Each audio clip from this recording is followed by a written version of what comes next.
Bom dia, irmãos, mais uma vez, graça e paz do Senhor Jesus a todos, aos que aqui estamos e também aos nossos irmãos e irmãs que nos acompanham nessa transmissão.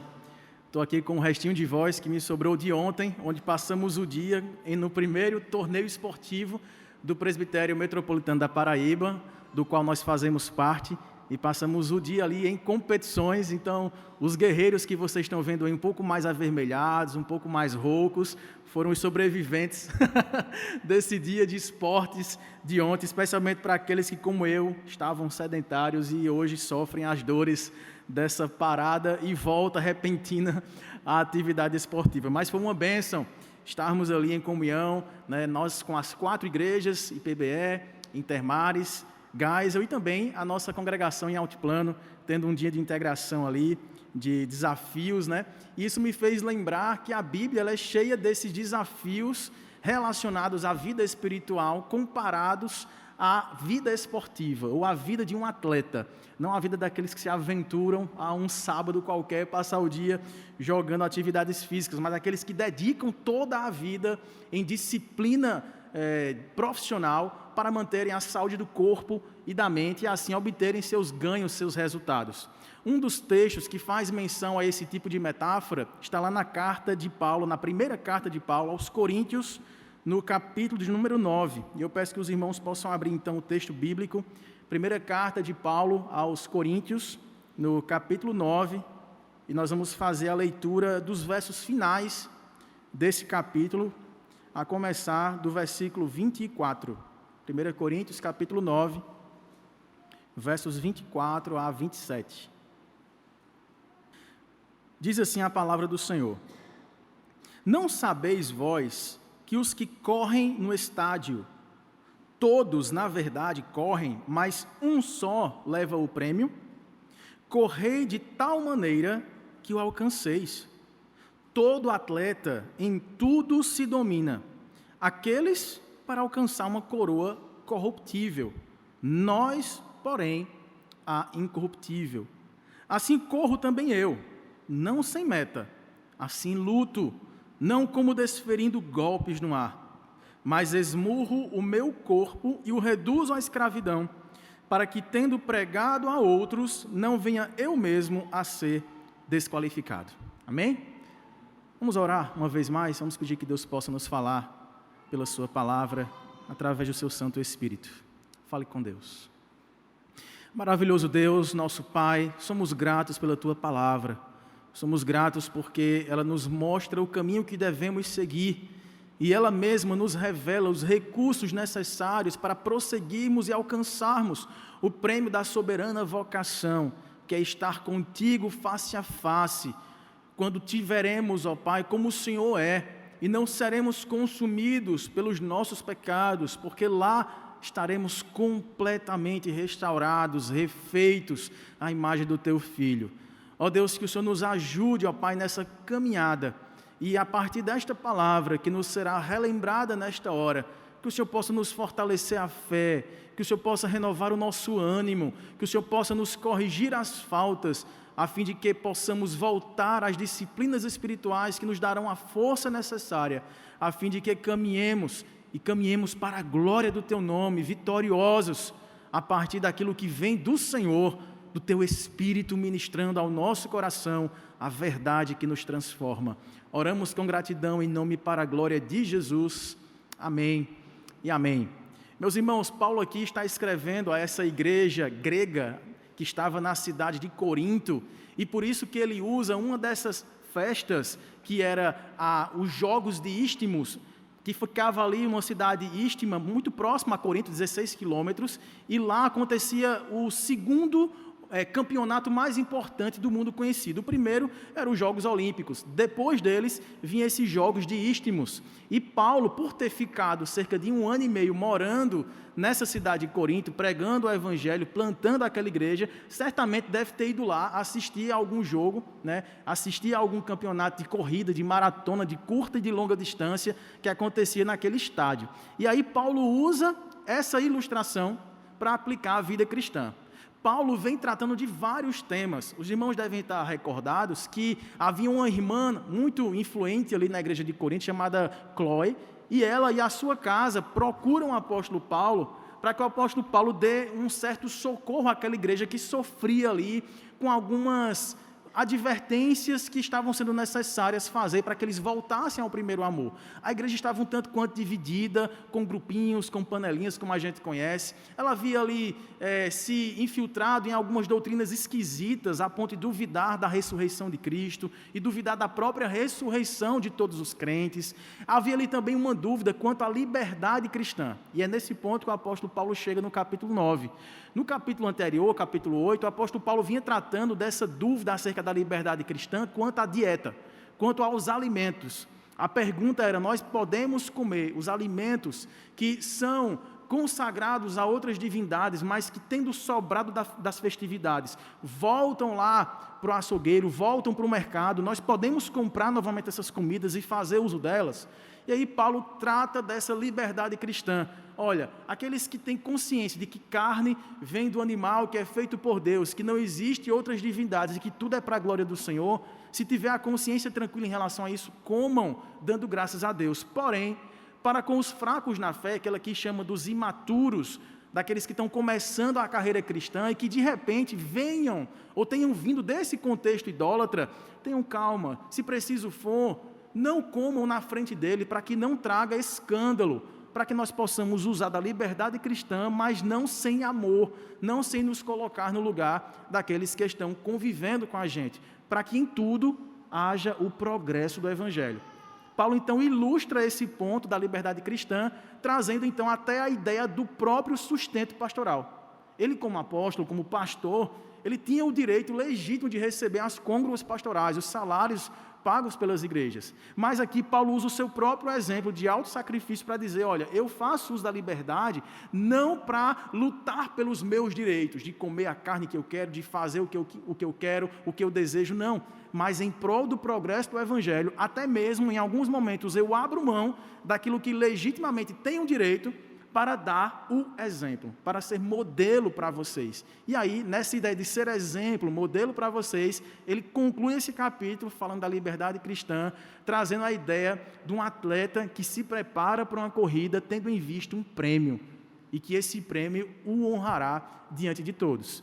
Paulo, então, lá no versículo 24, começa dizendo, fazendo uma pergunta para aqueles irmãos: vocês não sabem que os que correm no estádio, os atletas de corrida, todos eles estão correndo, mas que só um, ao final, levará o prêmio?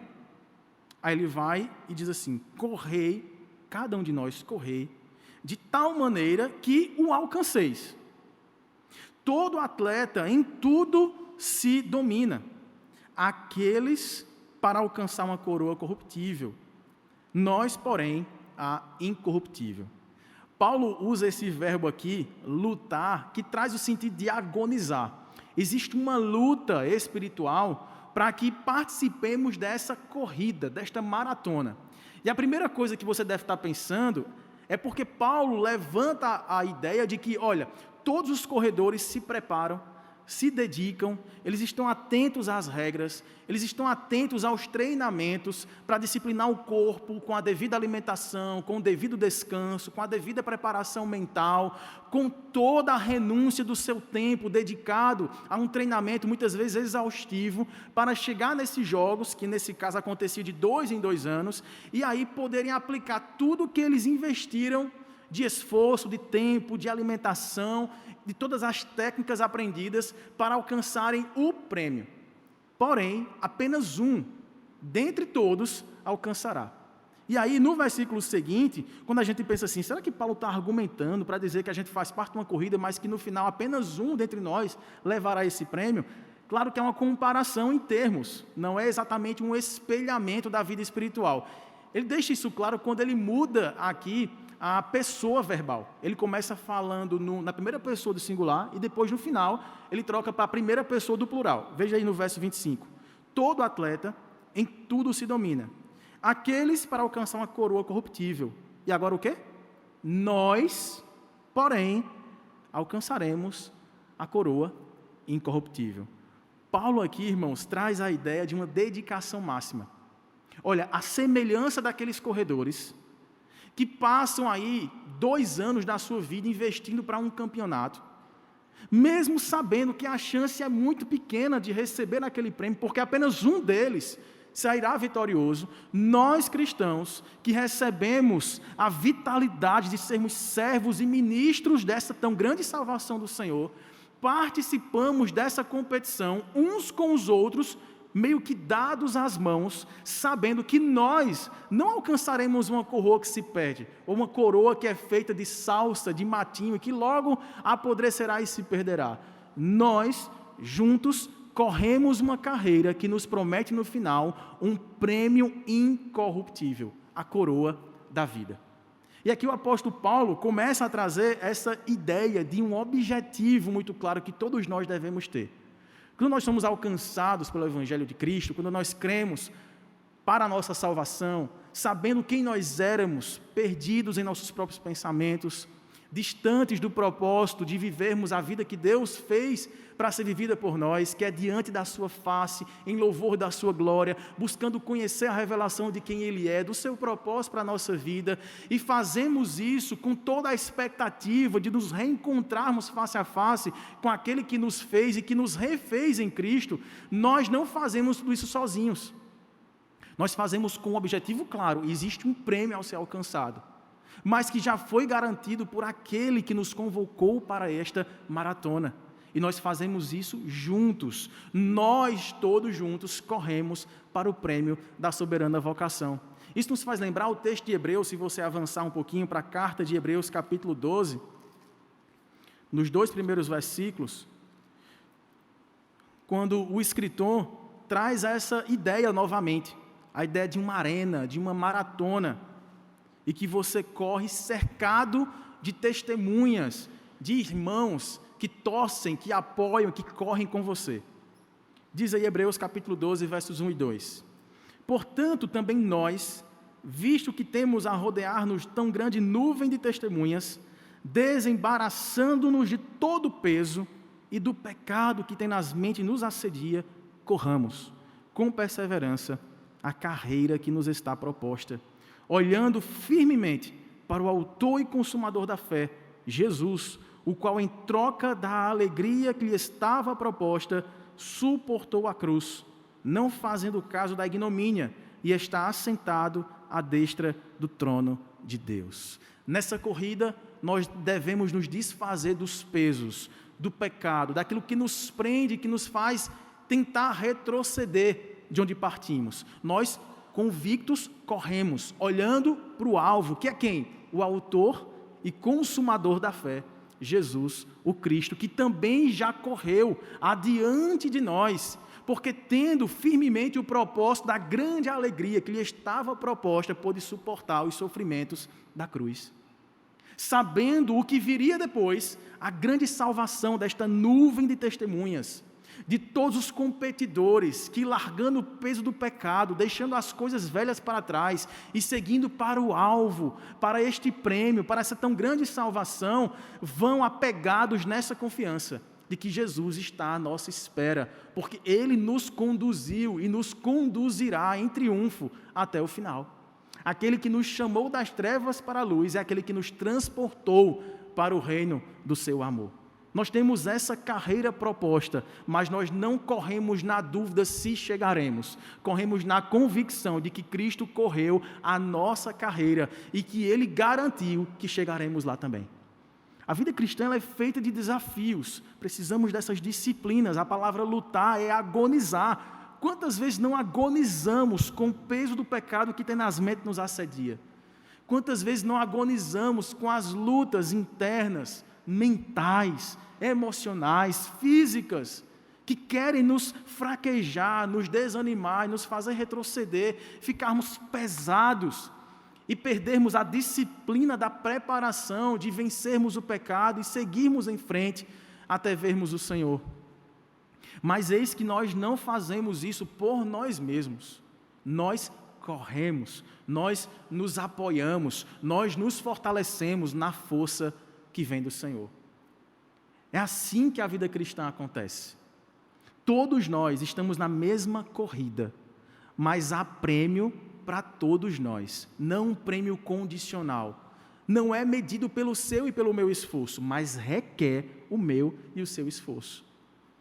Quando eu escrevia a minha monografia do seminário, acerca da santificação como uma dinâmica entre a ação de Deus e a ação correspondente humana em resposta à ação de Deus, ali eu pude estudar um tema que é um pouquinho mais complexo acerca dessa dinâmica da vida cristã, que é chamado de concorrência, né? É um concurso, é uma cooperação, é uma concorrência de forças de Deus e do homem, que fazem com que busquemos a santificação, sem a qual ninguém verá o Senhor, e descobrimos que assim buscamos porque o Senhor age por nós em cada fase, em cada etapa da nossa vida. A princípio, nós temos uma ideia sinérgica acerca desse ponto da salvação. Olha, a salvação, a justificação, quando nós somos declarados justos, é uma ação só de Deus. Mas a busca pela santidade, o renunciar ao eu mesmo, o pecado, parece deixar uma margem para uma soma de força humana que contribuirá com Deus. E eu comecei a escrever a monografia e comecei a mostrar a alguns professores na época, estudando isso aqui, e a gente sempre ficava naquele impasse, até por abordar o próprio tema da monografia. Que tema eu darei? Né?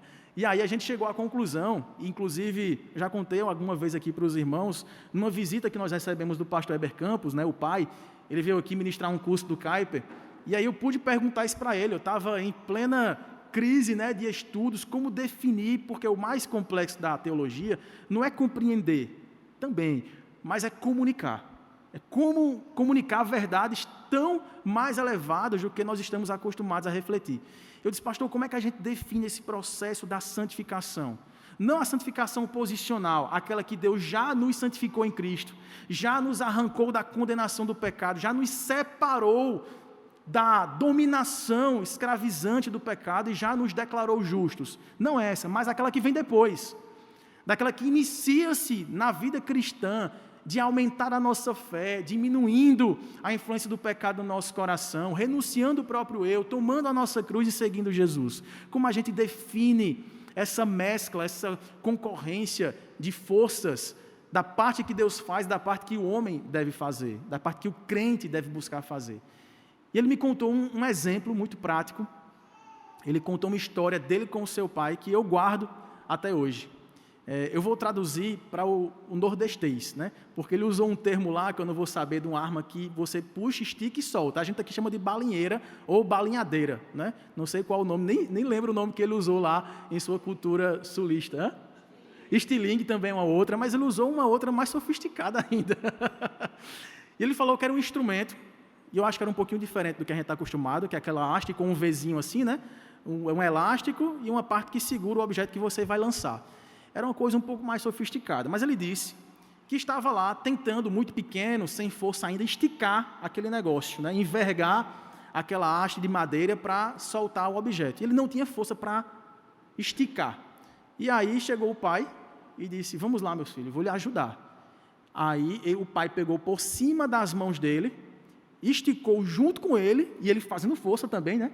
E vendo o objeto ali já envergar, esticar, e depois ele disse, vamos soltar? E aí eles soltaram, e aí a pedra alcançou lá aquele alvo. E ele disse que quando isso aconteceu, ele gritou, eu consegui, papai, eu consegui. Ele fez, olha, eu fiz a ação, eu fiz toda a minha força, e eu estava intencionado a acertar, mas se não fosse o meu pai, eu não teria força, eu não teria a precisão, eu não teria a potência necessária para alcançar aquele objetivo. E assim é com a nossa vida para com Deus. Nós podemos fazer toda a força do mundo, termos toda a intenção de obedecermos o Senhor, nos mantermos fiéis, renunciarmos os pecados que nos assediam, mas se não for o Senhor tirando o peso do pecado, nos revestindo da força de que necessitamos, renovando a nossa mente em Cristo, tornando a nossa mente cativa, submissa ao senhorio de Cristo na nossa vida, tudo será em vão. Seremos como crianças com braços magrinhos, tentando envergar um objeto de adulto. E a influência que o pai faz nos seus filhos, que muitas vezes também nos causa essa dúvida, até que ponto o Senhor nos influencia à vontade, a intencionalidade de assim proceder, ele também citou um outro exemplo. Ele disse, olha, usando também a figura do meu pai, quantos de nós aqui não nos lembramos tentando imitar o nosso pai? Tentando ter a mesma medida da passada, das pegadas deixadas na praia, calçando, em cima das pegadas do nosso pai, imitando o jeito de falar, o jeito de andar. Não é uma influência imposta, mas adquirida, naturalmente desenvolvida. E assim acontece com a gente em relação a Deus. O Deus está em nós, abençoando, sendo presente. O nosso contato íntimo com o Senhor naturalmente vai desenvolvendo esse tipo de influência. Deus, que é um ser perfeito, altíssimo, influencia os seus filhos a toda bondade, retidão, justiça e graça. Nós que tentamos imitar os nossos pais, por mais falíveis que eles sejam, e por mais esforçados em darem o melhor exemplo aos seus filhos, assim como eu e você que somos pais, queremos e nos esforçamos para dar o melhor exemplo aos nossos filhos, falharemos. Daremos falsos modelos em algumas oportunidades. Mas ainda assim nossos filhos são influenciados para as boas coisas e para as coisas equivocadas. Mas há um Pai que é perfeito, celestial, que nos influencia de tal maneira que Ele é um ser de perfeição, tão atrativo em todas as suas afeições, que eu e você somos levados, conduzidos, apaixonadamente, em comunhão com o Seu Filho, e com a presença dEle, não apenas diante de nós, ao nosso lado, mas dentro, como um Espírito da verdade, que nos conduz ao convencimento da justiça, do juízo e do pecado. Que tal influência Ele tem exercido em cada um de nós, nos aproximando do propósito para o qual fomos feitos, porque estamos caminhando com aquele que nos conhece não por observação, mas por criação e por recriação. O Deus que toca em mim e toca você, nos tirou da morte, nos soprou nova vida, e nos está conduzindo todos os dias para uma nova vida. E essa nova vida tem o selo da sua presença que nos influencia, que nos fortalece, que nos direciona e que nos dá precisão para acertarmos o alvo. E aí é nesse intuito que, voltando lá para o nosso texto de 1 Coríntios capítulo 9, que ele encerra com esses dois últimos versículos, versículos 26 e 27, trazendo aí um novo esporte dentro dessa comparação de atletas, Depois de falar do corredor, ele inclui a figura do boxeador aqui. Diz o verso 26. Assim corro eu, e aí voltou a primeira pessoa, corro eu, mas não sem meta. Assim eu luto, mas não desferindo golpes no ar. Esmurro eu o meu próprio corpo e o reduzo à escravidão, para que, tendo pregado a outros, não venha eu mesmo a ser desqualificado. Então ele diz, olha, eu estou correndo, eu estou agonizando, eu estou com dores, talvez cãibras, marcas das disciplinas dos treinamentos, cansaço, adversidades físicas e emocionais, que são ali naturalmente adquiridas na trajetória, não apenas nas competições, mas durante a preparação para as competições. Mas eu não estou com isso perdendo o alvo, eu estou correndo, eu estou olhando para o alvo, eu corro, mas não sem meta, mas também luto, mas não deferindo golpes no ar.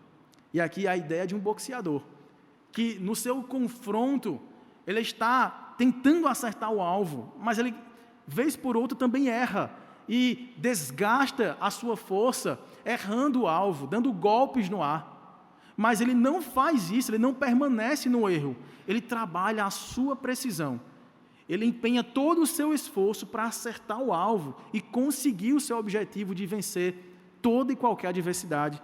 E aí olha que interessante no verso 27, eu esmurro o meu próprio corpo e o reduzo à escravidão, para que, tendo pregado a outros, não seja eu mesmo desqualificado. Sabe qual a tradução exata dessa expressão aqui? Reduzo o meu corpo à escravidão? Deixo o meu olho roxo. É exatamente isso aqui. Literalmente, a expressão que está aqui quer dizer, eu deixo o meu rosto machucado. Eu vou para lutar e levo a sério essa luta. Eu vou ser machucado, eu vou sofrer. E aí, se nós lembrarmos aqui, lá na segunda carta que vem após essa, lá no capítulo 11, existe um relato, não apenas de olho roxo, mas de chicoteadas, humilhações públicas, prisões injustas, naufrágios, picada de cobra, doença, solidão, dores e angústias que perseguiram o apóstolo em todo o seu ministério. Ele fala, olha, são as marcas do meu rosto, do meu corpo, que revelam essa atitude de dedicação máxima. Eu não sou um boxeador louco que fica desferindo golpes no ar, e também não me vejam como esse lutador louco que fica esmurrando a si próprio, mas é que a dedicação é tamanha, o esforço em envergar o estilingue é tão grande, mesmo sabendo que a força que eu possa colocar, toda ela, ainda não será suficiente, eu dependo da força que vem do Senhor para me fazer correr para o alvo, para me fazer receber esses golpes e não desistir, para que eu alcance, no fim, o prêmio que me está garantido. Quantas vezes você e eu não carregamos marcas do confronto com o pecado, com a dificuldade de vencer aquela tentação que te persegue há tanto tempo, vencer aquele vício que te humilha, que te esbofeteia, vencer a disposição mental e muitas vezes física de experimentar e se deleitar em prazeres inoportunos, fugazes, desonrosos, e que muitas vezes fazem você e eu dizer assim, será que eu estou mesmo nesta maratona? Será que eu participo mesmo dessa corrida para a salvação? Porque por mais que eu faça força e estique, muitas vezes eu olho para o lado e vejo uma oportunidade de fugir a esse sofrimento e de conseguir outras formas de alcançar algum tipo de alvo e de conseguir uma coroa que, ainda que não seja incorruptível, me dará honra diante das pessoas. Oportunidades de galgar carreiras profissionais passando por cima das regras básicas do jogo, pensando eu que vou trazer algum tipo de alívio, de conforto, e aí, a Deus dará que fim eu chegaria. O apóstolo Paulo diz, não é assim que a gente corre. A gente corre, a gente luta, mesmo em agonia e mesmo sendo esbofeteados, reduzindo a nossa disposição, o nosso coração, a nossa mente, submetendo-a, imprimindo-a, sempre uma dependência naquele que nos satisfaz por completo, ainda que em sofrimentos durante essa jornada. A carreira cristã, meus irmãos, ela difere da vida do atleta nesse ponto. É porque o atleta está por si próprio, carregando a sua preparação, apostando todas as suas fichas em seu próprio esforço, contando com a saúde que ele tem nutrido e tem cuidado para que naquele dia decisivo, os outros competidores sejam por ele derrotados, e ele possa avançar sozinho e chegar levantando a bandeira da vitória. Quando ele atravessa toda essa maratona, ele vai dizer, valeu a pena, eu me esforcei, eu renunciei, eu fiz por onde, e aí a gente pode substituir isso por vestibular, por uma seleção, por um concurso, por algo que a gente tem se esforçado, renunciado, lutado, trabalhado, dedicado para conquistar. Mas na vida espiritual, nós temos assim um refresco, sabe aquela água, aquele copo de água dos maratonistas que vão passando pela cidade e pessoas que estão ao redor gritando e apoiando, entregam para reabastecer as energias, dar aquela força, nutrir com a água e fazê-los como que empurrando para chegar até o final. Nós temos essa fonte inesgotável de nutrientes, de vitalidade, de convencimento, de força mental, de incentivo, 24 horas por dia, quando eu e você estivermos enfrentando as piores batalhas, as piores lutas, as piores tentações. A alegria que nós temos está num versículo que eu gosto bastante de citar, que está no capítulo seguinte ao que nós lemos. 1 Coríntios 10, versículo... Deixa eu ver qual é. Acho que é o 11. Veja aí. 1 Coríntios 10, versículo 13, perdão. Vamos ler juntos esse texto? Não vos sobreveio tentação que não fosse humana, mas Deus é fiel e não permitirá que sejais tentados além das vossas forças. Pelo contrário, juntamente com a tentação, vos proverá livramento, de sorte que a possais suportar. Amém? Essa é a minha e a sua confiança. A minha e a sua confiança não está na força do nosso braço, não está na disposição costumeira de nos exercitarmos na piedade, no contentamento. Tudo isso faz parte de um pacote que vem junto com Deus morando em nós, influenciando nossa nova natureza, mortificando a velha, nos dando força para esmurrar o nosso próprio corpo, para reduzi-lo ao lugar de escravidão, não ao pecado, mas ao senhorio de Cristo, que fará renovadas em nós as afeições por sua glória. A minha glória ficou para trás e eu corro não para conquistar um lugar de destaque entre os homens, mas porque Cristo já conquistou lugar no seio da família de Deus para mim e para você. É por isso que damos as mãos, corremos juntos, bebemos a água do renovo da vida juntos e por onde passarmos, ainda que sejam vales sombrios como a morte, Deus é fiel, estará em nós, conosco, nos conduzindo, nos dando a força necessária para, seja qual for a tentação, sairmos delas vitoriosos. E toda a glória, irmãos, será daquele que nos conduziu, daquele que invisivelmente segurava a nossa mão, naquela mesa de cirurgia, naquela cadeira que você ocupava, naquelas noites em claro de preocupações, de angústias, de dores, de tormentos, naqueles vales que cheiravam a morte, e você percebia que de forma sobrenatural, a paz que excede o entendimento guardou o seu coração.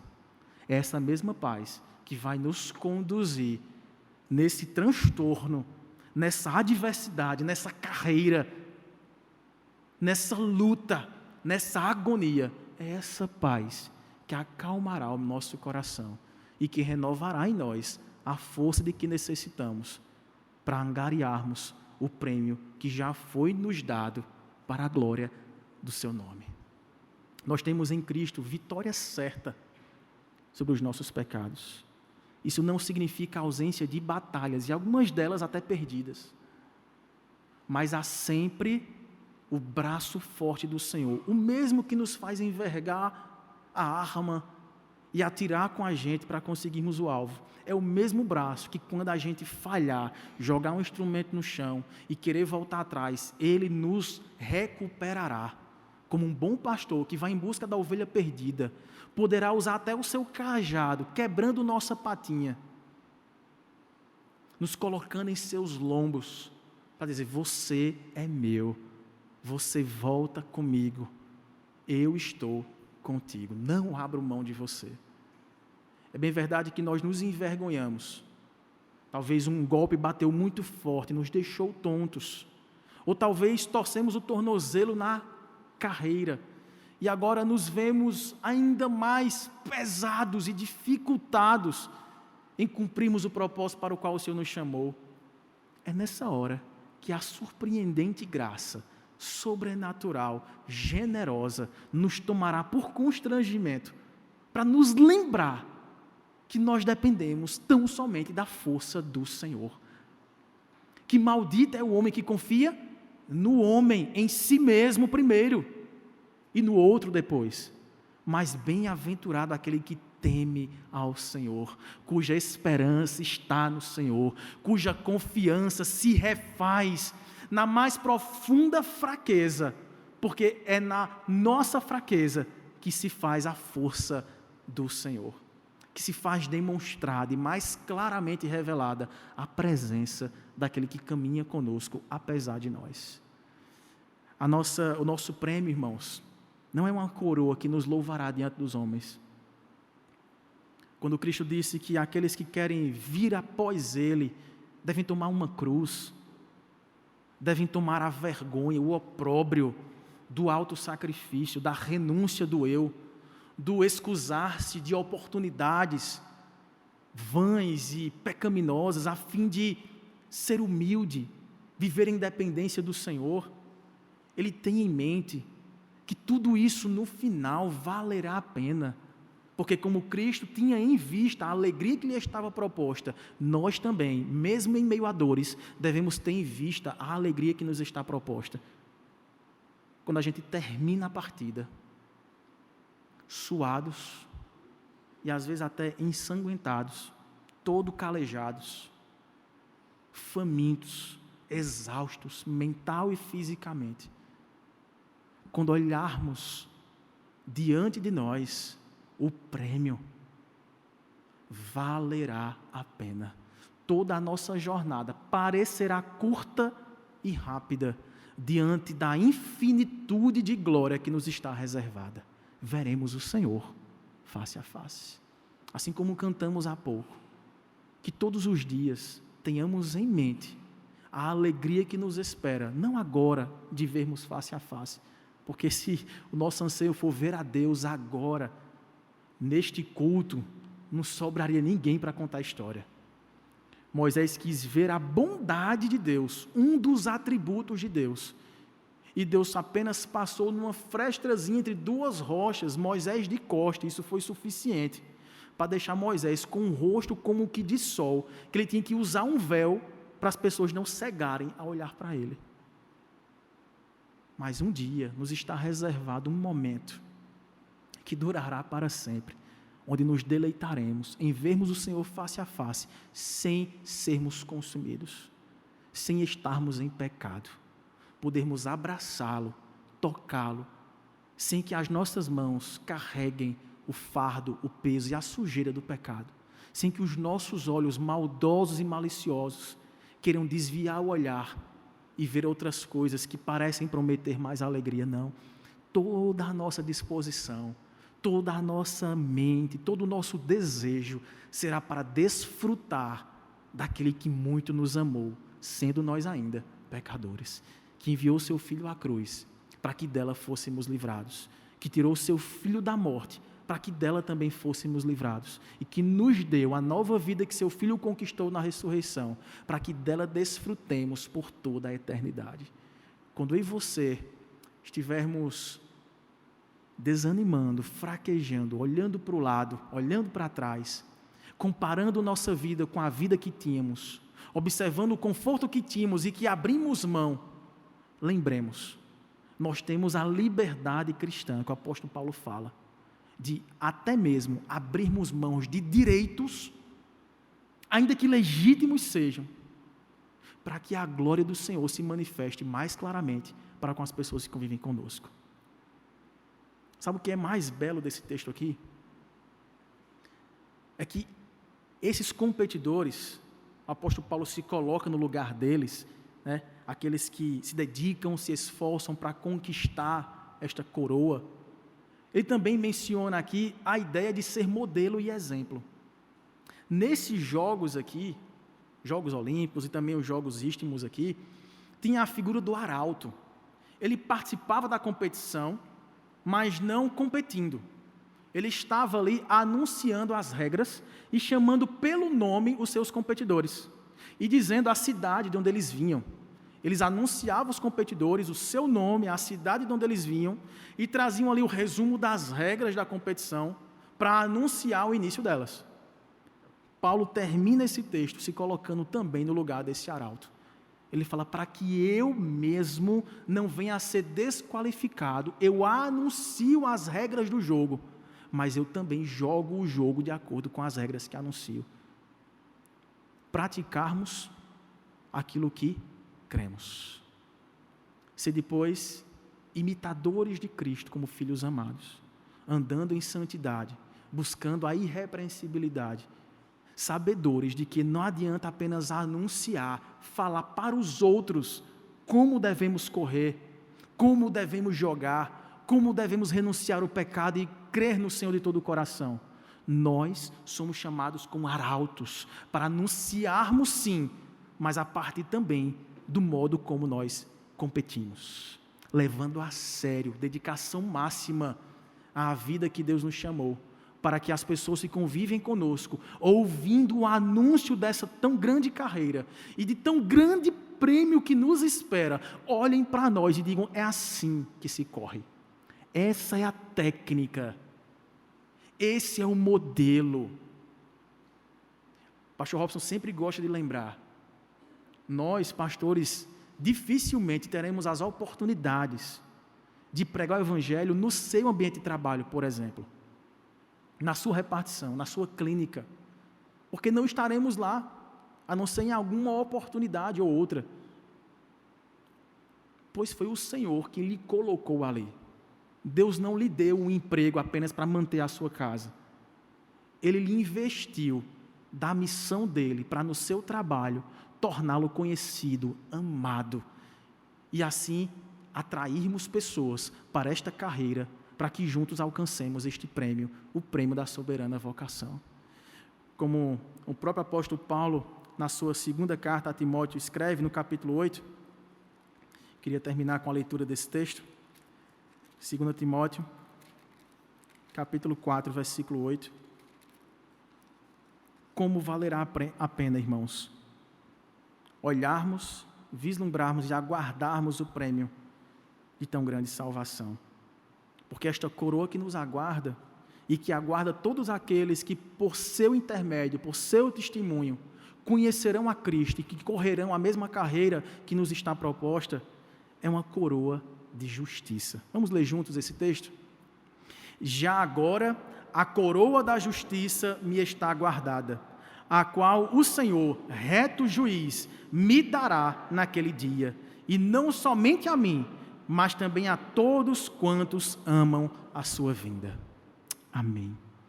Maravilhoso Deus, nosso Pai, nós somos gratos, ó Deus, porque um dia fomos arrolados entre os competidores, entre os atletas de Cristo, aqueles que, se preciso for, esmurram o próprio corpo, renunciam os seus direitos, renunciam o seu próprio eu, a fim de tomarem a cruz e seguirem a Cristo, sabendo da esperança vindoura, do prêmio incomparável, a coroa de justiça que nos está reservada pelo justo juiz.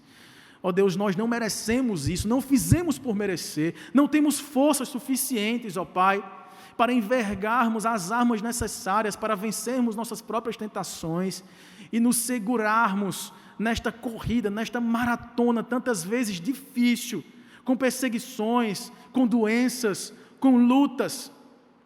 Mas nós contamos com a Tua condução, com a Tua presença, com o Teu Espírito, que sopra em nós, ó Pai, o novo fôlego da vida que conquistamos quando cremos no Senhor, mas que conquistada foi pelo Teu Filho, e que nós agora desfrutamos de tão grande livramento. Nós que éramos filhos naturais da desobediência, que andávamos e corríamos com nossos próprios raciocínios, com nossa própria forma de enxergar a vida, com nossa própria forma de nos dedicar a corridas infames, injustas, inoperosas, fomos arrancados de um império de trevas e transportados para a arena do Filho do Teu amor, e lá saberemos que somos Teus, porque sentiremos que diante de nós, por detrás e por diante, a Tua mão está conosco, o Teu braço forte nos fortalece, os Teus olhos estão nos ungindo, as Tuas narinas recebem o frugor de uma adoração que é refeita, restaurada, na medida em que fazemos em nome do Teu Filho Jesus, e não por nós mesmos. Os Teus ouvidos continuam atentos, os Teus pés não vacilam, e estão prontos a caminhar conosco.